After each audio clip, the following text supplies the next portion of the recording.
네, 몇 주 동안 여러 주제로 우리가 주일 예배를 드리다 보니 지금 사무엘하 예배를 함께 사무엘하를 좀 보기로 시작한 게 한 번 딱 하고는 지금 몇 주간 흘렀습니다. 다시 이제 본문으로 돌아와야 되는데 우린 저번에 첫 시간에 1장을 통해서 그 사울 왕과 그의 아들의 죽음을 들었던 다윗, 그 다윗의 태도를 통해서 하나님의 마음에 동참하는 사람이 어떤 사람인가, 어떤 모습을 사는가를 한번 살펴보았는데, 그럼 이제 이어지면 1장 중간부터 이제 막 2장, 3장, 4장 계속 봐야 되는데, 지금 오늘 우리가 읽은 것처럼 몇 장으로 우리가 점프했죠? 5장. 예, 5장으로 확 점프했습니다. 그 사이에 있는 성경이 필요 없다가 아니고 1장, 5장 사이에 있는 2, 3, 4장은 주로 어떻게 되냐면, 지금 사울 왕이 죽었습니다. 이 사울 왕과 관련된 그 계보를 따라 이어가는 여러 그 이해관계가 얽힌 사람들이 있기 때문에 지금 사울 왕과 다윗 왕과 이제 사울의 후계자인 이스보셋, 이 두 세력을 통해서 이 이스라엘이 잠시 정치적인 분단을 겪습니다. 그래서 서로 막 내전을 겪고 싸움하고 이런 복잡한 상황 가운데 마지막 부분에 이스보셋이 자신 측에 있는 사람들에게 배신을 당해서 암살을 당합니다. 그리고 그렇게 한 이후에 오늘 본문에 드디어 다윗이 하나님이 약속하셨던 그 왕의 자리에 오르는 내용으로 가게 되는데, 그래서 가운데 내용은 계속 전쟁 이야기가 왔다 갔다 하기 때문에 그냥 간단하게 지나가고요. 오늘 본문으로 한번 바로 가보려고 합니다. 자, 오늘 본문으로 가기 위해서는 이 발단이 되는 사무엘상 16장으로 우리가 한번 점프해서 또 가봐야 되는데, 오늘 좀 왔다 갔다 복잡합니다. 자, 사무엘상 16장으로 가기 전에 흘러가는 스토리를 한번 정리해봐야 되겠는데요. 원래 이스라엘의 왕은 누구셨죠? 예, 하나님이십니다. 그런데 이스라엘 백성들이 주변 국가의 눈에 보이는 왕, 그때 왕들은 다 뭔가 풍채가 대단하고 뭔가 카리스마가 있고 매력이 있고 그 인간 왕을 너무 부러워한 나머지, 야, 우리도 저렇게 인간 왕이 있으면 지금보다 더 나을 텐데라고 하는 말도 안 되는 착각에 빠져서 나중에 정말 그 여론을 모아서 왕을 세워달라고 하나님 앞에, 특히 사무엘을 압박합니다.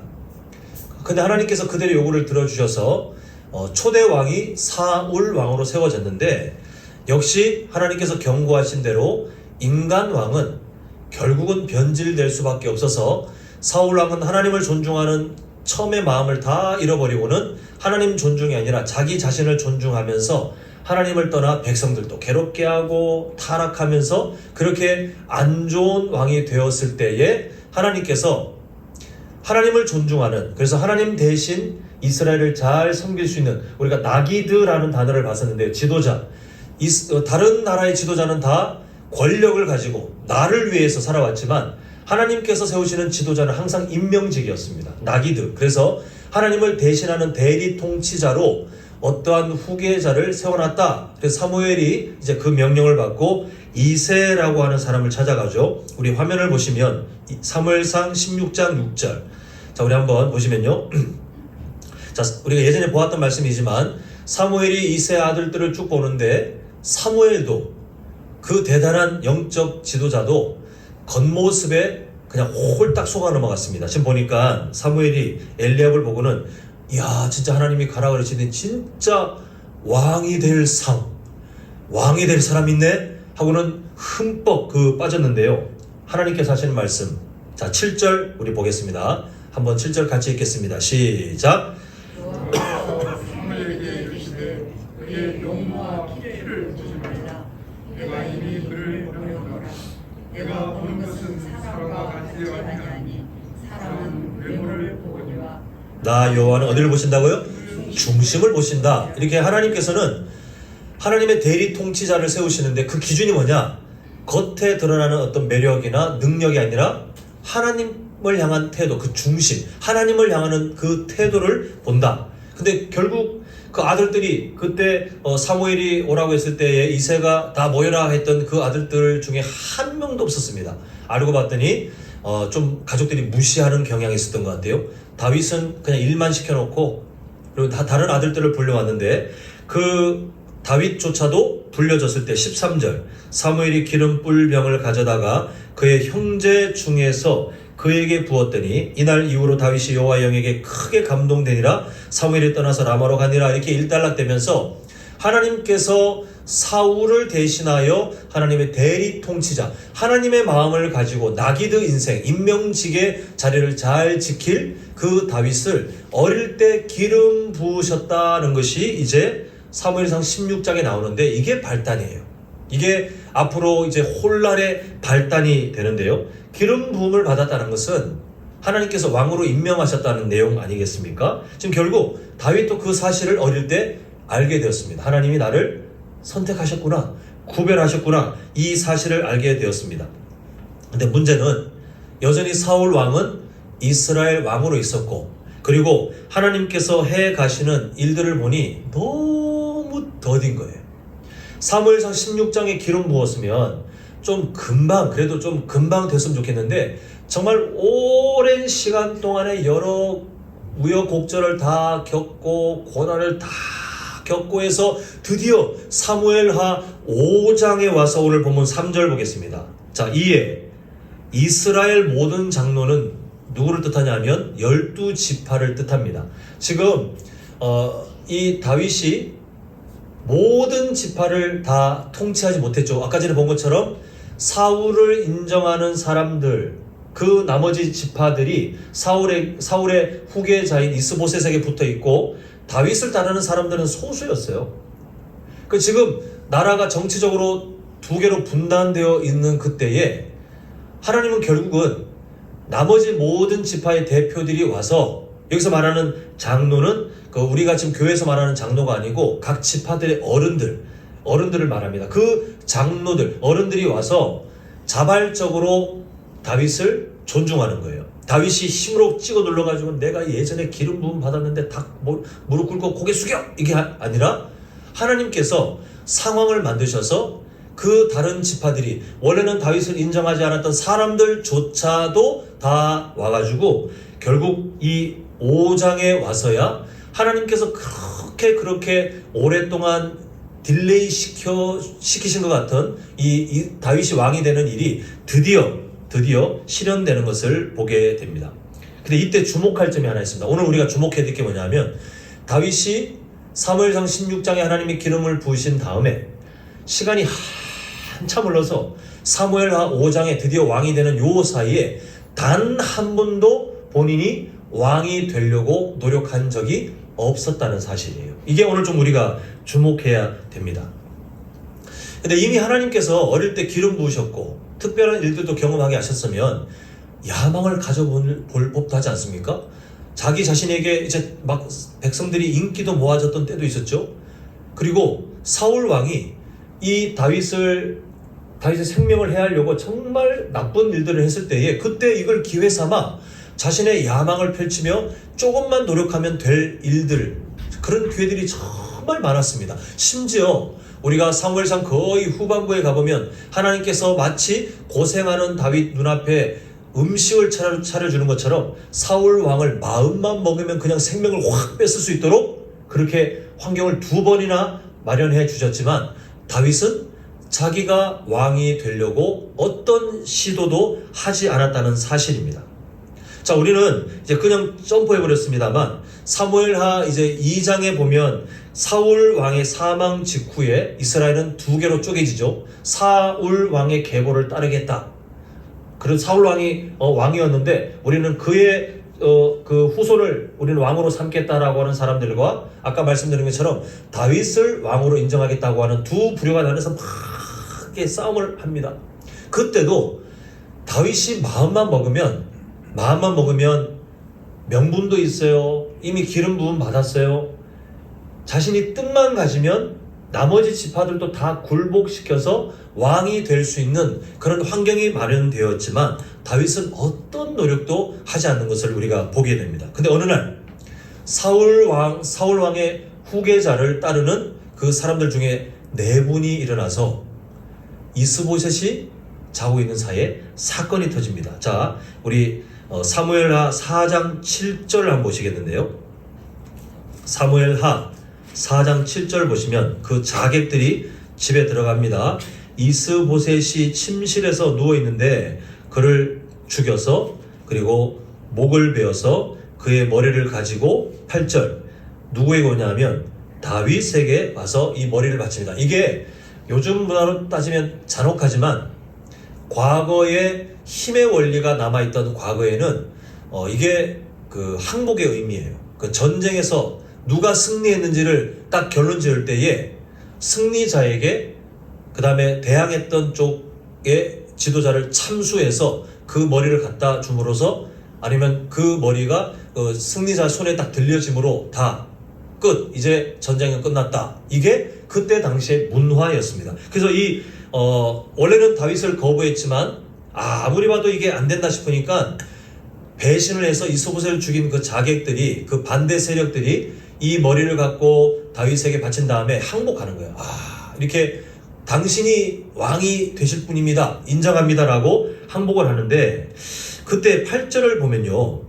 왕의 생명을 해하려 하던 원수 사울의 아들 이스보셋의 머리가 여기 있나이다. 여호와께서 오늘 우리 주 되신 왕의 원수를 사울과 그의 자손에게 갚으셨나이다 라고 하면서 이 사람들이 다윗에게 막 딸랑딸랑 지금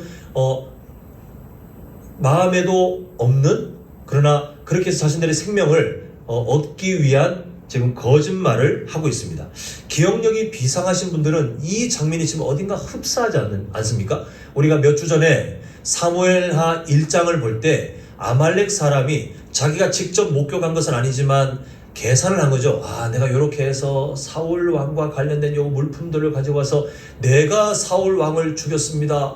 당신의 원수인. 오늘 8절에 보고 있는 다윗의 반대 세력들도 똑같이 해석했잖아요. 사울 왕은 이 다윗에게 원수와 같은 사람이니까 그 후손인 이스보셋을 딱 참수했다 그러면 얼마나 기뻐할까?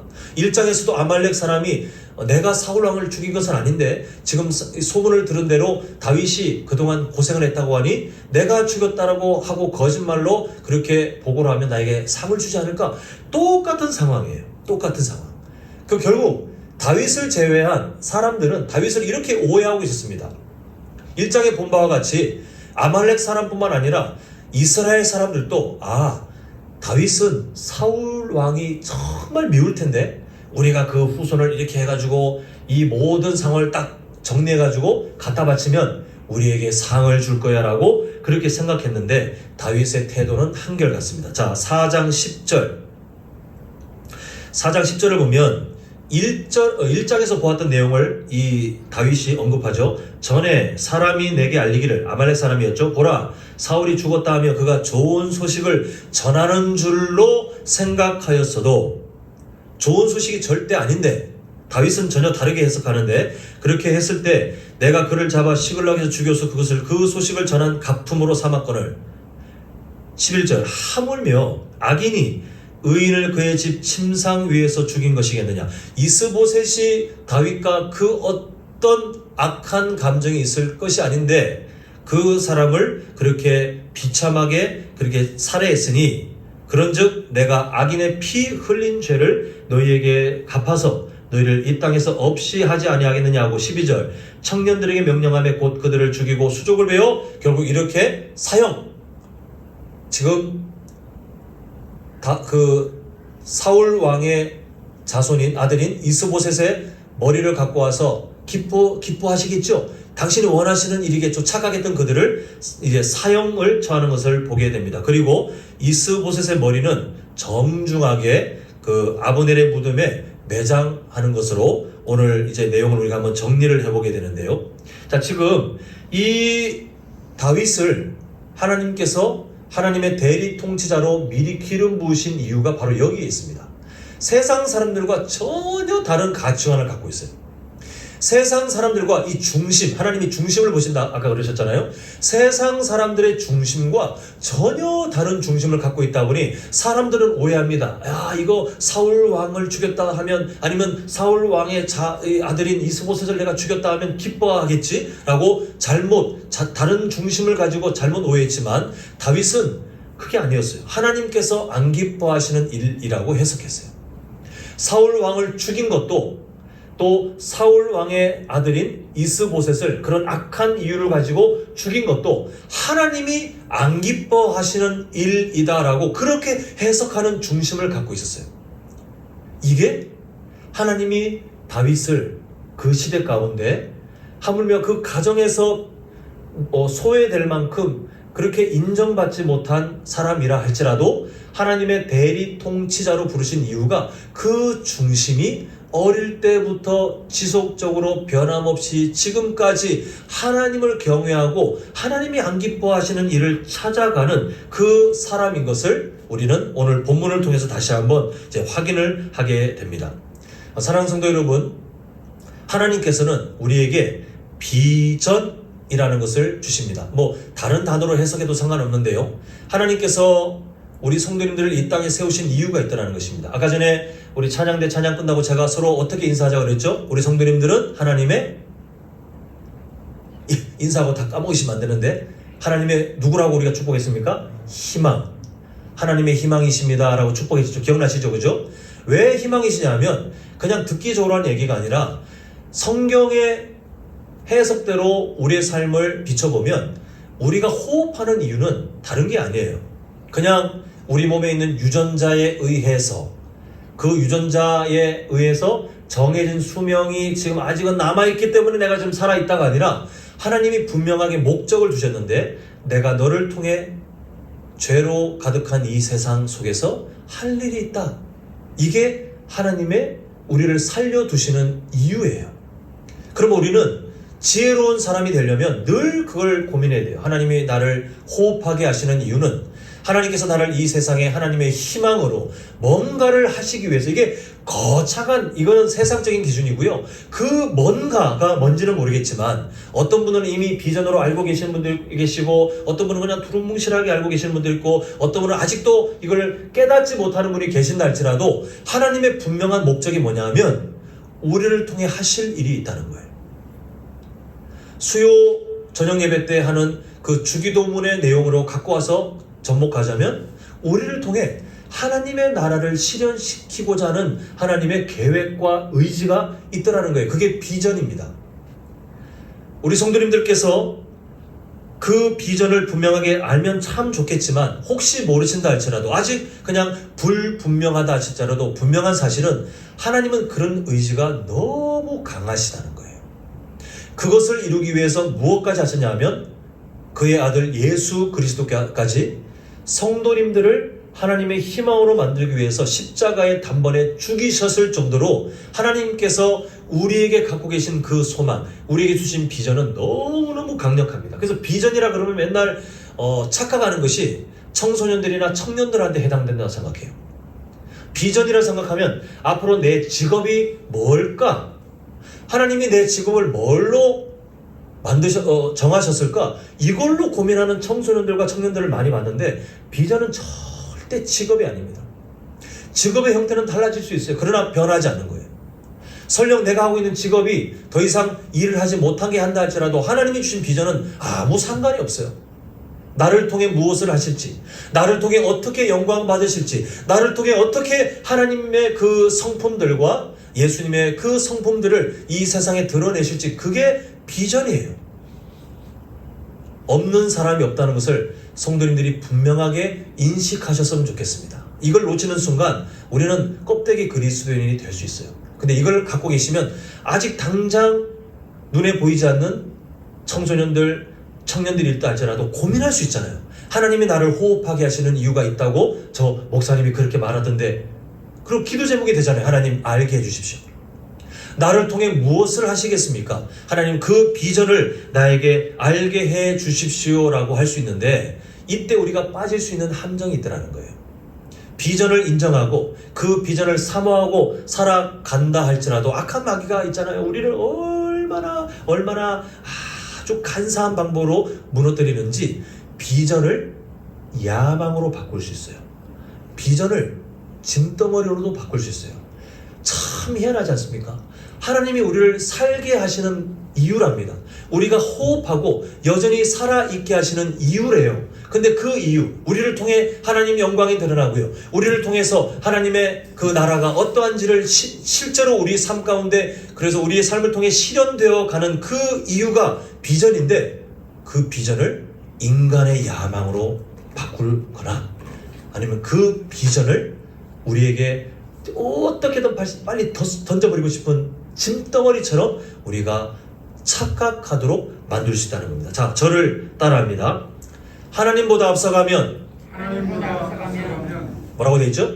비전은 변질됩니다. 다시 한번 시작. 하나님보다 앞서가면 비전은 변질됩니다. 언제 비전이 야망이 됩니까? 언제 비전이 짐덩어리가 됩니까? 내가 하나님보다 앞서가는 순간, 아무리 그럴듯한 비전이 내 마음속에, 누가 성도님들께 와가지고 그래, 하나님이 주신 비전이 뭡니까? 그 성도님들께서 막 이렇게, 원래 비전은 흥분이 되는 거예요. 비전은 막 이렇게 신이 나야 돼요. 저를 통해서 있잖아요, 하나님이 이렇게 하실 것 같아요. 저는 그게 확실해요. 저는 그걸 위해서 하나님이 지금까지 저의 삶을 인도하셨고 저에게 그런 은사를 주셨고, 저는 지금 그게 너무 기대가 되고 이미 그 길을 준비하고 아니면 그 길을 가고 있습니다. 막 이렇게 신나서 그 비전에 충만한 사람처럼 비춰진다 할지라도, 그 순간은 괜찮다 할지라도 이게 언제 야망이 된다는 거예요? 내가 어느 순간 하나님보다 앞질러 가는 순간 그게 야망이 돼요. 때로는 내가 막 충만하게 은혜가 있었는데 하나님보다 앞질러 가는 순간 순식간에 이 원래의 의미를 잃어버려서 이걸 언제든지 벗어 던져버리고 싶은 짐덩어리처럼 이해할 때가 있어요. 자, 우리 성도님들 직분 받으셨죠? 장로로, 안수집사로, 권사로, 서리집사로, 또 교회 다양한 직분이 아니라 할지라도 봉사 형태를 아마 지금까지 많이 겪고 오셨을 텐데, 솔직히 우리 다른 교회는 비밀로 하고, 우리 솔직히 이게 때로는 이거 참 그만두고 싶다, 이젠 좀 쉬고 싶다, 이런 생각 해보신 적이 없으십니까? 있으십니까? 대답을 하지 마시고 마음속으로. 없으시면 참 대단하신 분이고요. 근데 제가 보아온 분들은 그런 분들이 계시더라고요. 지쳐가지고. 근데 이렇게 지친 분들의 특징이 뭐냐면 누구보다 수고했어요. 누구보다. 교회에서 정말 누구보다 수고했는데 어느 순간 지쳐서 이제 그만두고 싶다. 언제 이걸 그만두지? 어떻게 내가 핑계를 대지? 어느 기회에 내가 이걸 빠지지? 그런 마음들이 막 스물스물 막 들 때가 참 많이 있어요. 진짜 많이 있어요. 성도님들만 그럴 것 같습니까? 목회자들도 참 많이 생겨요. 근데 단순합니다. 그런 감정들, 생각들이 막 나를 채우면서 내 삶을 그렇게 변질시키는 그 원인은 내가 하나님보다 앞서가 있을 때예요. 하나님을 따라가지 않고 내 힘대로 직분을 감당하고 내 뜻대로 사명을 감당하다가 우리는 순식간에 지치게 되어 있어요. 엘리야가 그랬잖아요. 하나님 따라가지 않고 자신의 힘에 치우쳐가지고 막 그 기적에 자기가 막 들떠가지고 이제 뭔가 이스라엘이 변화된다 막 기대했는데 이세벨이 너 죽일 거요. 그 협박 한마디 듣고는 순식간에 넘어진 이유가 뭡니까? 하나님보다 앞서갔어요. 그러더니 그 비전이 하나님 주신 사명의 짐덩어리가 돼가지고 나를 차라리 죽여주시오. 하나님 앞에 그렇게 패역한 말을 했던 이유가 거기에 있는데, 우리가 동일하게 위험에 빠질 수 있다는 거예요. 사랑하는 성도 여러분, 다윗에게도 이런 함정이 수도 없이 똑같이 주어졌습니다. 이미 어릴 때 기름 부음 받았잖아요. 하나님의 약속이 주어졌잖아요. 그러면 이제는 왕이 되기 위해, 어차피 하나님 왕 시킨다고 했는데 뭔가 기회가 보였다 싶을 때에 할 수 있는 모든 수단들을 다 동원할 만한 기회가 있었습니다. 그리고 그 기회 아니라도 하나님의 은혜네 라고 합리화하며 그 왕의 자리에 자기가 달려갈 만한 기회들이 있었어요. 사울왕을 죽이거나 아니면 사울왕을 다른 부하들이 내가 죽이겠습니다 라고 했을 때에 못 이기는 척 하면 다 모든 고난도 사라지고 자신은 이제 왕이 되는 거예요. 예전에 기름 부음 받았던 일이 드디어 실현되나? 이렇게 합리화할 수 있어요. 하나님의 때구나. 하나님께서 나를 위해서 그렇게 하시겠구나. 할 수 있어요. 하나님보다 앞서갈 위험들이 다윗 인생에 정말 많이 있었습니다. 그러나 다윗은 단 한 번도 그 눈앞에 있는 기회를 잡지 않았어요. 사실 기회가 아니죠. 유혹을 잡지 않았어요. 오히려 하나님께서 자, 시간이 이만큼 흐르면 내가 왕시켜줄게, 이것도 아니고 언제 그 기름 부으신 하나님이 그 일을 이루실지, 아니 그 일이 이루어지는 길은커녕 지금 당장 내가 내일 살아있을지 오늘 죽을지 알 수 없는 그런 상황 가운데 지나온 시절을 보니까 다윗이 왕의 자리에 가기가 사실은 더 힘든 인생 아니었습니까? 하나님이 기름 붓더니 왕이 안 되게 만드실 것처럼 작정하신 것처럼 하나님이 다윗을 막 추궁으로 내몰고 사울 왕이 추격하게 만들고 도망자가 되게 만들고 그렇게 오랫동안 고난을 당하게 하시는 거 보면 하나님께서 과연 다윗을 왕으로 시킬 생각이 있으신가? 이렇게 의구심이 들 정도로 다윗은 정말 고난의 시간을 경험했어요. 근데 단 한 번도 하나님 나한테 기름 부어놓고 이게 뭔 일입니까? 라고 따진 적이 없어요. 물론 그 고난의 상황 가운데 마음이 무너져서 그 상황 자체를 괴로워하며 하나님 앞에 마치 하나님이 안 계신 것처럼 그렇게 좌절하며 쓰러졌던 시간들은 우리가 시편을 통해 많이 보게 되지만, 기름 부으셨던 그 하나님께서 신실하지 않는 하나님이시라고 그렇게 단정짓고 불평하며 그 하나님께 손가락질하며 그렇게 따졌던 그런 다윗은 한 번도 없었어요. 그저 다윗이 살아간 방식을 보니까 어떤 상황이 있든지 간에 왕으로 세우겠다고 약속하신 하나님보다 앞서가지 않으나, 그러나 매 순간마다 현재 상황 가운데 최선을 다하며 그렇게 하루 살아갔을 뿐이에요. 그런데 하나님이 원하시던 그 때가 되었을 때, 인간의 생각에 비춰보면 너무 오래된 것 같았지만 하나님께서 원하시는 그 때가 되었을 때에 하나님께서 드디어 다윗을 오늘 본문에서 본 바와 같이 다른 사람들이, 다른 지파들이 충분히 마음에 어떤 불만을 가질 수 있지만 하나님이 그걸 해결하셨어요. 스스로 나와서 당신이 우리에게 왕이 되셔야 됩니다라고 스스로 마음을 정리하게 하셨어요. 그냥 일반적으로 왕이 될 만한 적당한 상황에 사울 왕이 죽었으니 이제는 그 후손들을 다 처단하고 정복해서 내가 왕이다, 내가 이미 기름 부음 받았다, 그런 사람들의 어떤 증언들과 증거들을 드러내면서 왕이 될 수도 있죠. 그러나 언젠가는 나라가 쪼개져요. 언젠가는 나라가 풍파에 휩싸일 것을 하나님은 아셨습니다. 그래서 그 과정 가운데 다윗도 낮추시고, 그리고 그 다른 지파 사람들 마음도 다 정리되어 스스로 다윗을 왕으로 인정하고 다가왔을 때 드디어 오늘 본문에서 그 다윗에게 기름 부음 받는 그런 장면들이 완성되도록 하시는 것을 보게 됩니다. 우리에게 하나님 동일하세요. 비전이라고 하시는 하나님께서 우리에게 주는 사명들이 다 있었어요. 개인적으로 다 있습니다. 그 비전의 모양은 다 달라요. 저에게 주신 비전도 달라요. 성도님들 아마 하나님께서 주신 비전들, 그 세밀한 비전을 정말 기도 가운데 발견하셔서 우리가 서로 비전 자랑 대회 이런 것도 한번 했으면 좋겠는데, 들어보시면 다 달라요. 다 달라요. 비슷할 수는 있으나 다 달라요. 다 고유해요. 근데 그 비전들을 두고 우리가 살아가면서 잘 보시면 때로는 참 힘들어요. 때로는 정말 우리가 다윗처럼 눈물로 그 길을 걸어갈 때도 있어요. 하나님이 나를 살리시는 이유가, 하나님이 사명이 있다고 하신 다음에 왜 이렇게 나를 고난의 길에 두십니까? 그렇게 답답해할 만한 일들을 경험할 수도 있습니다. 그러나 그때 하나님께서 어떤 이유인지 알 수 없지만 우리 눈앞에 펼쳐놓으신 그 상황 속에 우리가 할 수 있는 최선이 뭐냐면요, 하나님께서 무엇을 기뻐하실까? 자, 저를 따릅니다. 하나님께서 무엇을 기뻐하실까? 하나님께서 무엇을 기뻐하실까? 늘 이 변치 않는 질문을 계속 던지는 거예요. 계속 던지며 살아가는 거예요. 이 질문이 무너지지 않는 한 우리는 하나님이 주신 그 사명의 자리에서 벗어나지 않아요. 때로는 흔들리고 때로는 멈출 수도 있고 때로는 실수할 수도 있지만 완전히 벗어나지 않아요. 우리는 계속해서 현재 상황 가운데 하나님께서 무엇을 기뻐하실까? 그 질문으로 하루 감당하고 하루 감당하고 하루 감당하고 하루 감당하고, 근데 뒤돌아보면 하나님의 은혜의 길이 보여요. 그렇게 살다 보면 하나님이 나에게 주신 사명이 무엇인지 분명하게 깨닫는 순간 우리는 정말 이거 경험해 보신 분은 아실 텐데 이거를 깨닫는 순간 정말 기뻐요. 세상이 줄 수 없는 기쁨이에요.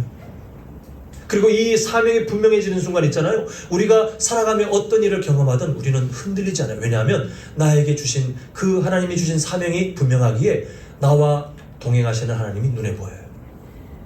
저는 성도님들이 좀 사명이 분명하지 않으시다 싶으면 고민하셨으면 좋겠어요. 목사님, 제가 지금 나이가 80, 90은 한 번밖에 안 돼요. 거의 그렇군요. 연세가 지금 많으시다고 해당이 안 된다 하면 아니요. 절대 아니에요. 설령 우리가 하나님 앞에 기도하면서 하나님 제발 저에게 주신 사명을 깨닫게 해 주시옵소서, 제 삶을 통해 하나님 영광 받으시길 원합니다, 제가 알길 원합니다 라고 하다가 다음날 하나님이 데려가신다 할지라도 그렇게 내 인생을 두고 하나님 나의 삶 가운데 주신 사명이 무엇입니까? 그렇게 살길 원합니다. 고민하고 하루를 지낸 게 삶의 예배예요. 그렇게 천국 가도 충분하십니다. 우리는 그렇게 고민하면 하나님이 알게 해주시고 그걸 하기 위한 지혜를 주시면서 감당하게 하시더라는 거예요. 그런데 다윗만 그렇게 하나님을 앞서지 않고 매일매일마다 펼쳐진 상황 가운데 최선을 다했느냐? 아니에요. 보니까 하나님이 부르신 믿음의 선배님들 다 그런 삶을 살았더라고요. 제가 기억하기로는 부임 설교할 때 요셉에 대한 이야기를 했었는데, 하나님의 형통 기억나십니까? 하나님의 형통. 요셉도 마찬가지 아닙니까? 하나님께서 꿈을 주셨어요. 또 다윗과 구조가 비슷하죠. 꿈을 주셨어요. 그 꿈이 막 누군가에게 이렇게 칭송받는 자리였어요. 그런데 그 꿈을 하나님은 주셨으나 그 꿈과 맞지 않는 일들을 계속 펼쳐놓잖아요. 그때마다 이 요셉이 이게 아닌데 하나님, 다른 누군가가 나를 이렇게 추앙하고 그런 일들을 만드시겠다고 꿈을 보여주셨는데 하나님 이거 아니잖아요. 따지지 않고 늘 노예일 때도 최선을, 누명을 썼을 때도 최선을, 감옥에 갇혔을 때도 최선을, 늘 하나님과 동행하기 위해서 몸부림쳤어요. 그렇게 하루하루를, 현재를 무엇으로 하나님을 기쁘시게 할까 그렇게 지냈더니 성경이 말하는 표현, 하나님이 형통하게 하셨다. 그리고 훗날 하나님의 때가 되었을 때 다윗을 하나님이 왕으로 삼으신 것처럼 요셉이 그 강대국 애굽의 총리를 삼으셔서 훗날 야곱의 가족 70명이 큰 민족이 될 수 있는 중간 과정으로 하나님이 만들어 가시는 것을 보게 됩니다. 왕이 된 게 중요한 게 아닙니다. 총리가 된 게 중요한 게 아니에요. 하나님께서 펼쳐놓으신 상황 가운데 절대 하나님보다 앞서가지 않고 묵묵히 하나님의 뜻을 찾으며 현재의 하나님께서 기뻐하시는 것이 뭘까? 최선을 다했더니 결국 그분들의 삶을 통해 누가 영광 받으셨어요? 하나님이 영광 받으셨어요. 그리고 오늘을 살고 있는 우리가 그분들의 지난 삶의 자업을 보면서 도전받고 있잖아요. 우리는 그렇게 살아가는데, 그렇게 하나님보다 앞서가지 않고 현재 최선을 살아가는 최고의 모범은 바로 예수 그리스도이셨어요. 성경을 보니까 하나님과 동등되신 분인데 그 동등됨을 주장하지 않으셨어요. 그리고 이 땅에 오셔서 공생의 사역을 할 때 절대로 하나님과 동등되신 그분이 하나님보다 앞서가지 않고 늘 하나님의 뜻을 따라 순종하며 묵묵히 살아가시다가 어느 정도로 현재 최선을 다했습니까? 하나님께 버림받아 십자가의 저주의 모든 고통을 다 감당할 지경까지 현재 최선을 다하셨더니 그 덕분에 어떤 일이 벌어졌냐 하면 우리가 구원을 받았어요. 우리가 생명을 얻게 된 것을 보게 됩니다. 하나님의 사명을 따라가며 앞서가지 않고 현재 최선을 다하면 결국은 하나님의 뜻이 나타나요. 하나님의 아름다운 소식들이 그 누군가의 삶을 통해서 이 세상 가운데 세워지는 것을 보게 됩니다. 이제 말씀을 마무리하겠습니다. 우리는 늘 연약해요. 이렇게 말씀드리는 저도 미래가 불투명합니다. 저는 내일 일을 잘 모르겠어요. 그래서 인간적인 불안함, 걱정도 늘 갖고 있습니다. 이제 말씀으로, 하나님의 은혜로 이걸 이겨내고 감당하는 것이 저의 숙제이긴 하나 다 마찬가지 아니시겠어요? 우리는 연약하고 그리고 미래를 확정할 수 없는 그런 불안한 그런 부족함을 가지고 살고 있어요. 근데 그때 우리의 삶이 좀 더 세상 사람들과 다른 구별된, 또 하나님의 은혜로 충만한 삶이 되기 위해서는 두 가지를 기억하셔야 되는데, 나에게 주어진 하나님의 사명을 늘 분명하게 찾거나 아니면 붙들거나, 이미 알고 계시면 그걸 견고하게 붙들게 가시고 아직 분명치 않으시면 기도하셔야 돼요. 연세 상관없이 기도하셔야 돼요. 하나님께서 왜 나를 지금 호흡하게 하십니까? 왜 나를 지금 이 땅에 살게 하십니까? 우리의 생명의 주관자가 하나님이신데요. 저는 생명의 주관자이신 그 하나님을 저의 가족을 통해서도 보았고, 목회하면서 여러 성도님들 가운데 일어나는 일들을 통해서 너무 뼈저리게 보았어요. 생명은 하나님이 데려가시면 우리는 거부할 수가 없어요. 목사라고 장수를 보장할 수 없습니다. 장로님이시라고 장수가 보장이 안 돼요. 하나님이 데려가시면 데려가시는 거예요. 물론 그 하나님이 어느 순간 데려가시는 것이 야 저분 사명 감당 안 했어. 아니요, 그건 아니에요. 생명은 하나님의 뜻이 있기 때문에 때로는 하나님이 데려가시는 그 일도 하나님의 선하신 일이 되더라고요. 근데 중요한 사실은 생명의 주관자는 하나님이시기 때문에 나의 생명이 왜 지금 계속 허락되고 있는지 그 이유를 찾아내셔야 됩니다. 그게 첫 번째 우리가 해야 될 일이에요. 성도님들, 사명을 고민하며 평생 살아가셨으면 좋겠어요. 근데 그게 우리에게 기쁨이 되고 확신이 됩니다. 두 번째는 우리가 그 사명을 주시진 아니면 주실 그 하나님을 따라갈 때 절대 앞서지 않으셨으면 좋겠어요. 하나님보다 앞서지 않는 것은 무엇일까요? 그것은 간단합니다. 매일마다 내 삶을 하나님 말씀으로 계속 점검하면 돼요. 지금 내가 딱 당한 어떤 상황에 있을 때 우리는 사실 습관적으로 그 일을 처리합니다. 내 감정도 습관적으로 툭 튀어나와요. 우리가 뭐 일부러 다른 사람한테 내가 어떤 상처되는 말 할 때 내가 지금부터 이런 말을 가지고 저 사람에게 이런 감정적인 타격을 주고 내가 이렇게 표정을 짓고 해야지. 자, 시작. 이렇게 계획하는 사람들 계십니까? 아니요. 순식간에 나에게 익숙한 대로 습관적으로 튀어나와요. 이게 하나님보다 앞선 거예요. 근데 우리가 하나님보다 앞서지 않을 수 있는 가장 좋은 방법은 내가 당한 상황 가운데 하나님의 말씀으로 나를 계속 점검하는 거예요. 내 감정이 맞는지. 사실 답이 나오거든요. 내가 지금 하려고 하는 게 하나님이 기뻐하시는 일인지, 지금 우리 자녀들의 삶의 모습들이 하나님이 기뻐하시는 일인지 아닌지 답이 다 나와요. 우리는 다 충분히 알고 있어요. 다만 점검하지 않을 뿐입니다. 점검하지 않는 순간 나도 하나님보다 앞서가요. 우리 자녀들을 말씀으로 양육하고 훈계하지 않는 순간 하나님 말씀보다 앞서가요. 어쩔 수 없어요. 우리는 말씀으로 늘 우리 자신을 돌아보고 우리 자손들을 우리가 말씀으로 가르치는 그 사명을 감당하지 않을 수가 없습니다. 그렇게 하면서 우리 현재 펼쳐지는 상황 가운데 그저 하나님이 기뻐하실 게 뭔가 최선을 다하시잖아요. 그러면 우리는 크게 실수하지 않습니다. 때로는 넘어질 때도 있지만 하나님께서 주시는 은혜로 다시 회복돼요. 때로는 악한 마귀에 우리를 넘어뜨리기 위해서 수많은 거짓말들과 유혹을 하겠지만 우리 성도님들 그렇게 살아보십시오. 크게 흔들리지 않고 다시 하나님의 마음을 바라보고 우리는 그렇게 살아가는데 그게 뭐냐면 영적 승리예요. 어떤 신비한 경험하는 게 영적 승리가 아니에요. 우리가 그렇게 살지 못할 사람들이 하나님의 은혜를 힘입어 하나님의 말씀을 따라 살아가며 우리의 삶을 통하여 하나님의 나라의 그 아름다운 소식들이 세상을 향하여 하나하나 드러나고 우리의 연약한 삶을 통하여 하나님의 성품이 다른 사람들에게 보여지는 그게 기적 아닙니까? 그게 영적 승리예요. 하나님이 꿈꾸시는 것이 바로 그 일인데 우리 성도님들이 그 삶을 살아가시고 우리 모든 가정들이 그런 가정으로 자라가시고 무엇보다 우리 믿음의 동력자들이 모여있는 우리 한남제일교회가 그렇게 하나님보다 앞서가지 않지만 그러나 현재를 늘 최선을 다하며 몸부림치며 살아가는 그 삶의 거룩한 습관을 갖춰가는, 그래서 하나님의 영광을 나타내는 귀한 인생 되시기를 간절히 소망합니다.